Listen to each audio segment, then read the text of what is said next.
Sa interview ni Miss Tony Gonzaga kay Christine Hermosa at Oyo Soto ay masayang nagkaroon ng pang-anim na anak sa loob ng taong ito. Ayon sa isang netizen sa comment, congratulations sa lumalaking Hermosa Soto family. Sa pag-upload ng larawan sa ultrasound noong ika-19 ng Pebrero taong 2024, inihayag ni Christine Hermosa Soto na sasalubungin nila ng asawang si Oyo Soto ang kanilang baby number 6 ngayong taon. Ang kanyang caption sa larawan ay nagbabasa ng, "Hindi ako kailanman nag-alinlangan sa kapangyarihan at katapatan ng Diyos sa aking buhay.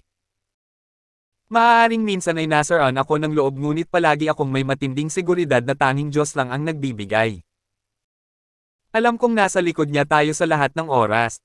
To be honest, I was hopeful but never really expected na bibiyayaan niya kami ng mga anak, marami sila and another one on the way."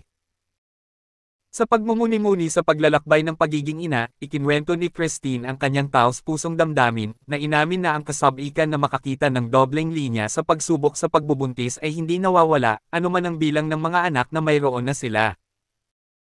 "Funny as it may seem, but I still get those butterflies every time I see double lines on the PT, kahit pa ang dami na nila, parang laging first time, iba't ibang level ng overwhelming emotions each stage of every pregnancy."